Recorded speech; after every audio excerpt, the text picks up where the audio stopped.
இல்ல இங்க பேசலாம்.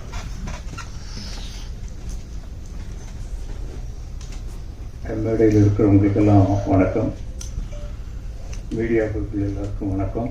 ஏன்னா நீங்கள் தான் அந்த படத்தை ஓட வைக்க போகிறீங்க, உங்களுக்கு தான் நன்றியோட வணக்கம் சொல்லுவாங்க. இந்த மேடை நீங்கள் எத்தனையோ விழாக்கள் பார்த்துருப்பீங்க, சில நாள் இங்கேயே கூட படுத்துருந்துருப்பீங்க.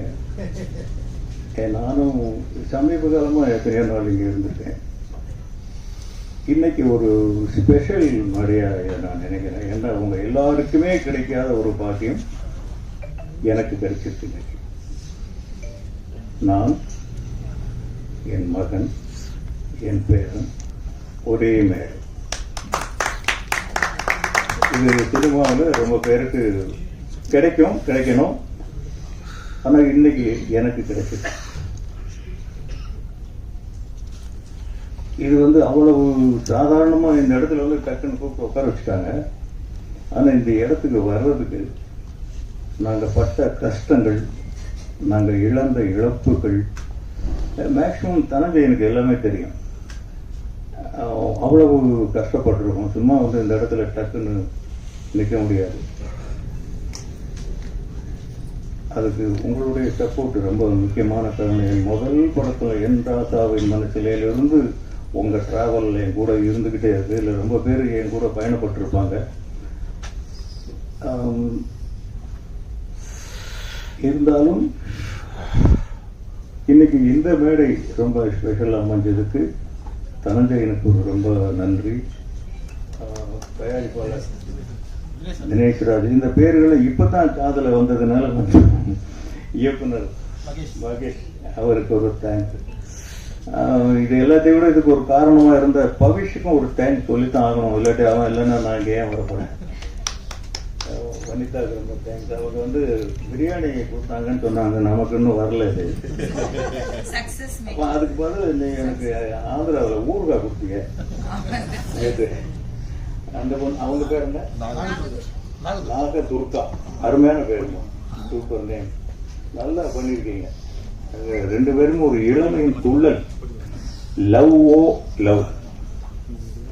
முந்தா நாள் இதை பற்றி தெலுங்குல தப்பா அங்கே பேசணும். இன்னைக்கு இங்கே லவ் ஓ லவ்னு சொல்லிட்டு இருக்கிறோம். நிஜமா படம் பார்த்து தான் இந்த படம் எப்படி இருக்குன்னு தெரிஞ்சுக்கணுங்கிற அவசியமே கிடையாது. அந்த டைட்டில் ஒன்று போதும், love o love. Love love லவ்னு அலையிறாங்கிறது தான்ங்கிறது லவ் ஓ லவ்னே தெரியுது. இல்லாட்டி அப்படி ஒரு டைட்டில் வைப்பாங்களான்னு தெரியல. டேரக்ட் தப்பா? கரெக்ட் தானா? கரெக்ட். அப்படிதான் எல்லாருமே ஈஸியாக கண்டுபிடிச்சிருவாங்க. பட் ஒர்க்கு யாருமே புதுசுன்னு சொல்ல முடியாது. அந்த அளவுக்கு ஹார்ட் ஒர்க் பண்ணியிருக்காங்க. இந்த படம் நல்லா இருக்குங்கிறதுக்கு எது உதாரணம் தெரியுமா? ஒரு படம் முடிஞ்சாக்க இன்னைக்கு இருக்கிற சிச்சுவேஷன் என்ன அப்படின்னா, ஒரு ஷெட்யூல் முடிஞ்சாலே ப்ரொடியூசரும் டைரக்டரும் முகம் பார்த்துக்கிறது கஷ்டம். இன்னைக்கு படம் முடிஞ்சிருச்சு, நாளை கழிச்சு ரிலீஸ் ஆக போகுது. டைரக்டருக்கு மேடையில் ஃபோன் பரிசு கொடுக்குறாங்க. இதை விட என்ன வேணும் இந்த படம் நல்லா இருக்கும் அப்படிங்கிறது. உண்மையிலே ப்ரொடியூசர் தினேஷ்ராஜ் அதிர்ஷ்டசாலி தான். எப்படி செலக்ட் பண்ணுறதுன்னு தெரியல. இன்னொன்று அவரை பற்றி சொல்லணும்னு நினைச்சேன். நான் ரொம்ப நாள் அவர் யாராவது ஜிம் பாய் போல் இருக்கு, இப்படி இருக்காரு. அந்த காலத்துல எல்லாம் ப்ரொடியூசர் வர்றாருன்னா எல்லாருமே எழுந்து நிற்போம், எல்லாரும் ப்ரொடியூசருக்கு பயப்படும். இன்னைக்கு அப்படி கிடையாது. ப்ரொடியூசர் எங்க இருக்காருன்னு தெரியாது. அவர் எங்க இருக்காரு தெரியணுங்கிறதுக்காகவே ப்ரொடியூசரை பார்த்து பயப்படணுங்கிறதுக்காக இப்படி தோற்றத்தை வச்சிருக்காரு நான் நினைக்கிறேன். எங்க நின்னாலும் தெரியும். அவர் இந்த யூனிட்டுடைய இப்பதான் ஆரம்பிச்ச மாதிரி இருக்கு. வெஸ்ட்மாமலத்துல எங்கேயோ பூஜை போட்டாங்க. நானும் என் துணைவியாரும் போயிருந்தோம். அதுக்குள்ள ரிலீஸுங்கிறாங்க, தெலுங்கு டப்பிங்கிறாங்க. எப்போ டப் பண்ணாங்க, எப்போ அங்க போய் பார்த்தோம், அங்கேயும் பாட்டு கிட்ட எல்லாம் காட்டுறாங்க. ரொம்ப ஹார்ட் ஒர்க் தாங்க. டைரக்டர் சார் உங்களுக்கு ரொம்ப இல்ல, ப்ரொடக்ஷனை சப்போர்ட் பண்ண வைக்கிறது நம்ம தான். Director can do anything. Team அது ரொம்ப சப்போர்ட்டா இருக்கு. உங்க டீம் டீம் சரி, அப்போ ப்ரொடக்ஷன் டீம் சப்போர்ட் பண்ணலையா? ப்ரொடக்ஷன் டீம்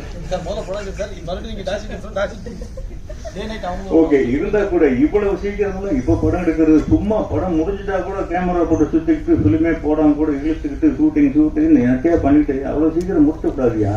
அவங்களுக்குள்ள டிஸ்கஷனே ஏதேதோ போய்கிட்டு இருக்கு. இன்னைக்கு நீங்க இவ்வளவு சீக்கிரம் வெளிப்படையா இந்த படத்தை முடிச்சு அந்த ப்ரொடியூசர் லாபமா இருக்காரா இல்ல சமமா இருக்காரா என்னன்னு இன்னும் தெரியல.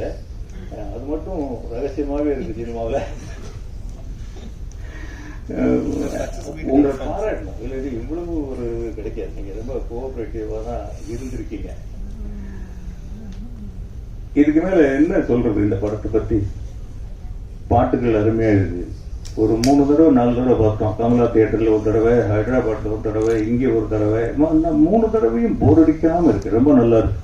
இந்த பீச் இளமையும் துள்ளலும் உற்சாகமும் பருவமும் காதலும் இது யாருக்குங்க பிடிக்காது? எல்லாருக்குமே பிடிக்கும். எல்லாரும் வெற்றி அடையணும். இதுல இன்னும் முக்கியமா சொல்லணும்னா செல்வராகவன் அவரை பத்தி ஒரு வார்த்தை சொல்லணும். அவர் போயிட்டாரு. அவர் இருந்தா கொஞ்சம் சொல்றதுக்கு பயந்துட்டு இருந்திருப்பேன். இப்ப சொல்லலாம். இங்க 3 பேர் இன்னைக்கு உட்கார்ந்து இருக்கோம்னா இதுல செல்வராகவன் தான் சினிமா பிடிச்சு வந்தவர். தனுஷுக்கு சினிமா பிடிக்காது. 5-6 படம் பண்ற வரைக்கும் அவருக்கு சினிமா பிடிக்காது. என்னை விட்டுருங்கப்பா நான் போயிடுறேன், என்னை விட்டுருங்கப்பா நான் போயிடுறேன்னு தான் வருவார். நான் துள்ளுவது இளமையை கூட்டிட்டு போகும்போதெல்லாம் ஷாட்ல வந்து அழுதுகிட்டே தான் நடிப்பார் அவர்.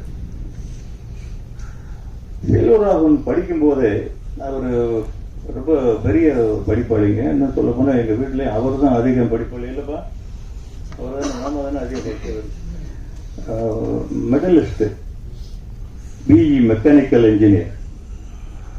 அவர் என்ன பண்ணாரு, செகண்ட் இயர் படிக்கும் போது நான் என்ன ஒரு வீட்டில் ஒரு கொள்கை வச்சிருந்தேன்னா, அப்பாடியே சினிமாவுக்கு யாருமே நம்ம பிள்ளைங்க வந்துடக்கூடாது அப்படின்னு.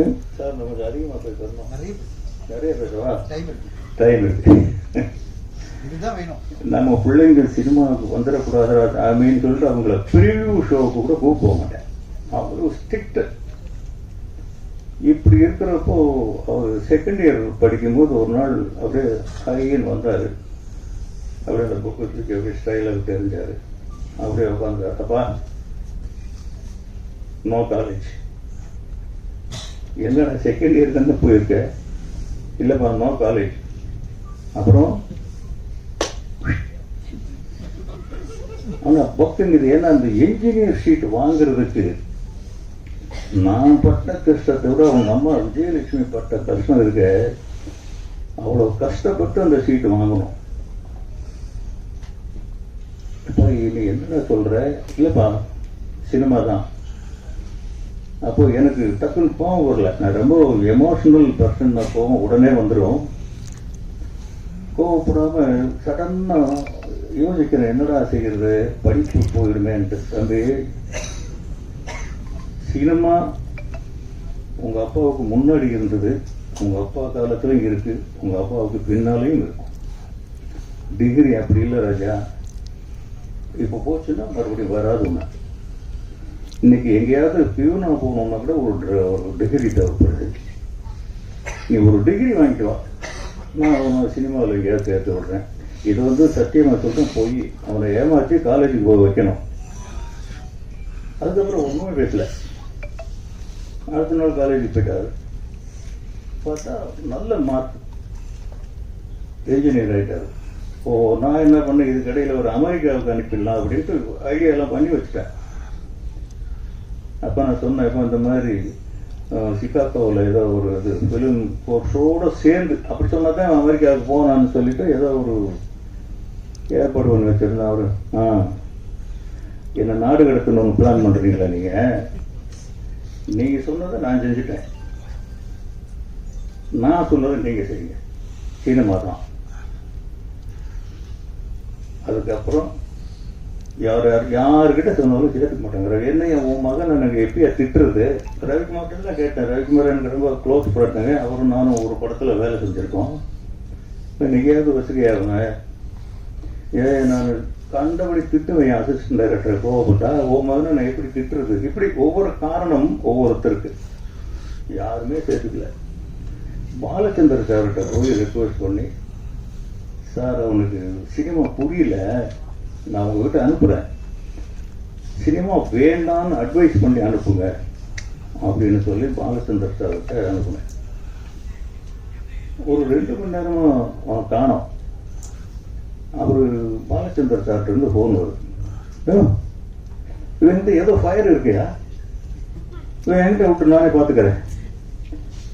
இது என்னன்னா அது ஒளிய தெரியாம தலையாரி வீட்டில் ஒளிஞ்ச கதையா போய் சினிமா வேண்டான்னு சொல்லுங்கன்னா ஒரு என்னமோ இருக்குங்கிறாரு.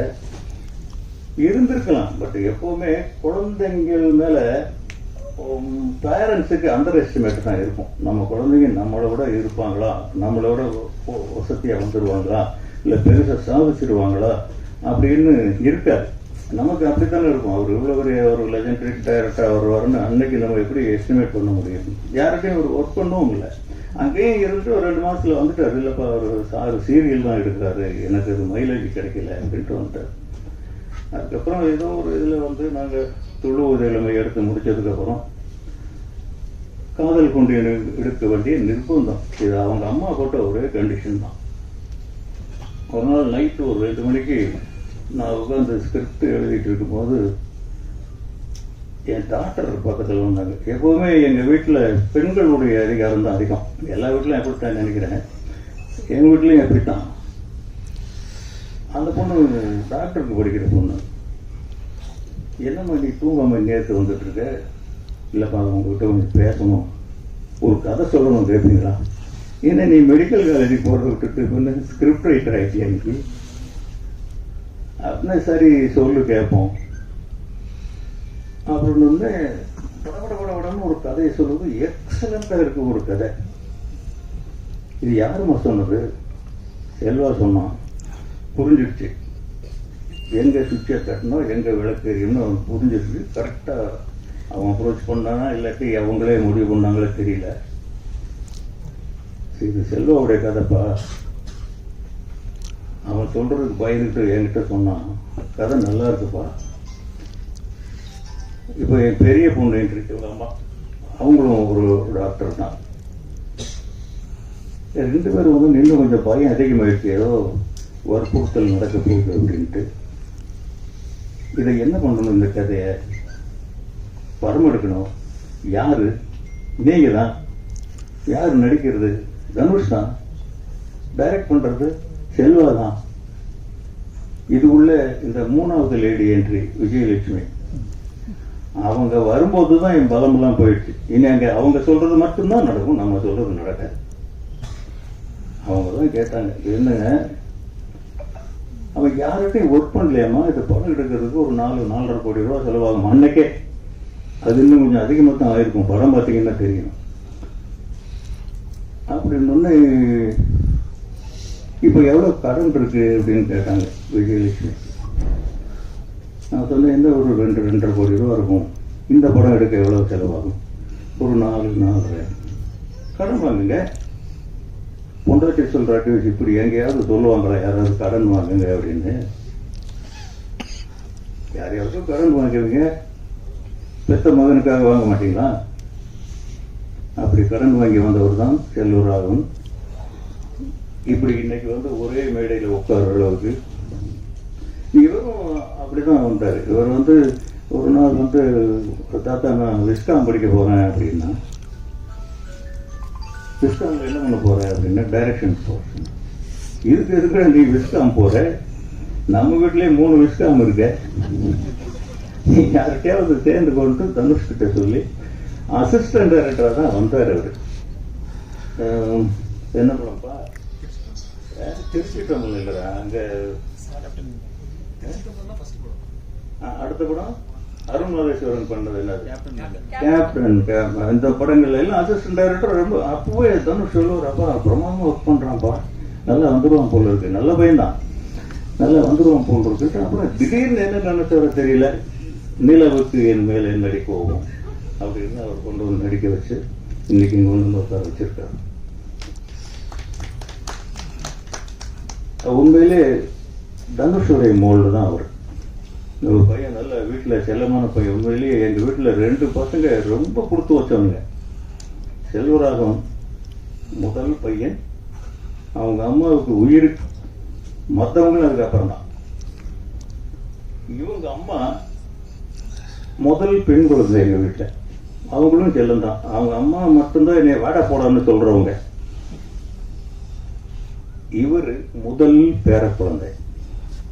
அவர் டிபியில் ஒரு போட்டோ வச்சிருக்காரு பாருங்க, இத்தனோண்டு குழந்தைய தனுஷ் கையில் வச்சுட்டு அப்படி சாஞ்சிட்டு இருப்பார். அவங்க அம்மா தோல்ல அந்த கை குழந்தை தான் கரெக்ட் தானப்பா? அதை மறக்காம வச்சிருக்காரு. தேங்க்ஸ்ப்பா. இதுல அந்த போட்டோவே இருக்கு போல இருக்கு. இதை இப்படி காமிச்சா என்ன தெரியும்? இதை மறக்காம வச்சிருக்காரு. இந்த குழந்தை தான் இங்க இந்த துண்டுல போட்டு, இது அப்போலோ ஹாஸ்பிட்டல் இங்க நினைக்கிறேன், விஜய் ஹாஸ்பிட்டல், அங்க வந்து அந்த துண்டுல இருக்கிற குழந்தை. அவர் நம்ப முடியுதா ஏதாவது?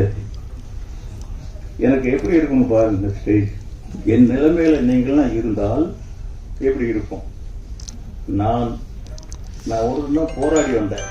போராடினா சாதாரண போராட்டங்க. எனக்குமே சினிமா பிடிக்காது. இந்த சினிமா தான் தொடர்ச்சி என்னை பிடிச்சு கொண்டு வந்து ஒரு இயக்குனராக உட்கார வச்சது. சினிமா தனக்கு வேண்டிய கலைஞர்களை தானே தேர்ந்தெடுத்துக் கொள்ளும் வல்லமை படைத்தது. நீ விலகி போனாலும் உனக்கு விடாது, நீ விரும்பி போனாலும் உனக்கு கிடைக்காது. நம்மளோட கெட்டிக்காரன், நம்மளோட ஞானிகள் எத்தனையோ பாரதி ராஜாக்கள், பாக்யராஜாக்கள் இனி போற பக்கத்தில் சுத்திக்கிட்டே தான் இருக்காங்க. இது அதிர்ஷ்டமா உழைப்பா தெரியாது. பட் என்னுடைய இந்த இடத்துல வந்து நிற்கிறது காரணம் என்னுடைய உழைப்பு, டிசிப்ளின். இன்னைக்கு வரைக்கும் நான் அதுல இருந்து மாறவே இல்லை. இந்த படத்தில் எல்லாருமே அப்படித்தான் வேலை செஞ்சிருக்காங்க. ஒவ்வொருத்தர் உழைப்பும் நல்ல தெரியுது பிரேம்ல. எந்த பிரேம்லயுமே யாருமே கொஞ்சம் அப்படி இப்படி இருந்த மாதிரி தெரியல. அவ்வளவு நல்லா இருக்கு படம், நல்லா இருக்குன்னு எல்லாரும் வாயில இருந்து வருது. ஹைதராபாத்லயும் சொல்றாங்க கொஞ்சம் பார்த்துட்டு நல்லா வரணும். அதுக்கு நீங்களாம் ரொம்ப சப்போர்ட் பண்ணணும். உங்களுக்கு தான் மறுபடியும் தேங்க்ஸ் சொல்லணும். ரொம்ப தேங்க்ஸ், நன்றி. இல்ல இருந்தாலும் போன் எனக்கு ஒண்ணு கொடுக்கல அப்படிங்கறது நான் அவ்வளவு கூட செய்யலையா? நான் சக்சஸ் ஆனவா? உங்க படம் சக்சஸ் தாங்க, அது சொல்ல வந்தேன் நானுங்க. இங்க வந்து பாத்தீங்கன்னா பொதுவா மீடியா பீப்புள்னா கொஞ்சம் ஒரு கால்வாசி இருப்பாங்க, இல்லாட்டி பாதி இருப்பாங்க. இவ்வளவு பேக்கடா நான் இப்பதான் பாக்குறேன். இவ்வளவு பேர் இங்க இருக்கிறதுனாலதான் உங்ககிட்ட ஒரு ரெக்வஸ்ட் வைக்கணும் தான் நான் திருப்பி வந்தேன். இந்த படம் நாளைக்கு ஓடுமா அப்படிங்கிற கொஸ்டினே வரக்கூடாது, அதுக்கு நீங்க விடக்கூடாது. இந்த படம் சூப்பர் ஹிட் ஆகியே தீரணும். என்ன நான் வெற்றி அடைஞ்சேன், என் மகன் வெற்றி அடைஞ்சான், என் பேரனும் வெற்றி அடையணும். அவன் வெற்றி அடைஞ்சு அவனுடைய குழந்தையும் நாளைக்கு இங்கே வரணும். அதுக்கு நீங்க எல்லாம் வரணும். அதெல்லாம் இப்போ உங்க கையில தான் இருக்கு. இந்த ஒரு பாயிண்ட் உங்களுக்கு சொல்றதுக்கு விட்டு போச்சு. ஏன்னா இவ்வளவு பேர் இருக்கும்போது சொன்னா தான் இது கொஞ்சம் பரவலா போய் சேரும். தயவு செஞ்சு அதை கொஞ்சம் செய்யுங்க. பாவம் சின்ன பசங்க.